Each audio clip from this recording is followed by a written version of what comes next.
Gawan ko nga asawa ko simula 2011 hanggang bago kami ikasal, naging fiancé kami. Sabi ko, hindi ko siya hahalikan until the pastor, you may kiss your bride. Tapos papayagan ko siya mag-concert para magtawel lang na makikita ng gaano karaming lalaki sa buong Pilipinas. Tapos pasasayawin ko na naka-see-through, labas ang cleavage, labas ang legs. I want to protect my wife.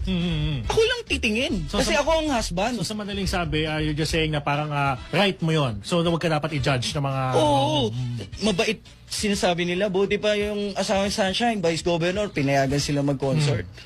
Dapat nga hindi Dapat nga yung asawa mo, ingatan mo. Hindi mo hayaan magsuot ng mga damit na para pagnasahan ng mga lalaki. Yun.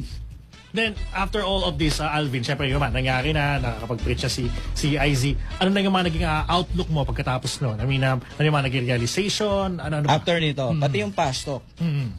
Thankful ako na lahat na... Kasi, ang daming bash ni IC. Doon pa lang sa anak niya naging pinili ang direksyon maging bading. Ang dami ng bash kasi hindi daw tinanggap kasi bading. Ano point niyo doon? Okay. Totoo naman Ano ba sabi sa Bible? God judged the homosexuality. Read the Genesis 17, 18, and 19.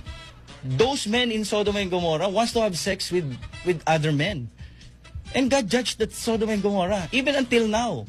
Ang Sodom and Gomorrah, no one built anything there na dinevelop. Hindi. Nandun pa yung burning sulfur na pinaulan ng Diyos. Search nyo sa YouTube, makikita nyo yung evidence ng Lord doon. Ngayon, ang mabuting magulang, sasabihin mo sa anak mo kung ano yung wag mong gawin. Di ba? Kasi mapapahama ka dyan pag ginawa mo. That will throw you to hell. If you continue to do homosexuality, mamuhay ka, and you don't want to believe in Jesus, I assure you, God will throw you to hell if you don't stop, if you don't repent and believe in the gospel. And other realization pa sa lahat ng mga overall na nangyari? After nyan, pastok, lahat ng bashers niya nalipat sa akin.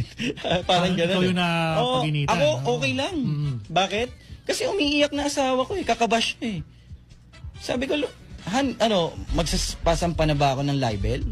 Kasi talagang didimanda ko yung mga bashers. Kahit medyo mahirap hanapin yung iba kasi minsan kahit dami, yung di ba? pinakamatindi na lang, pipili na lang ako.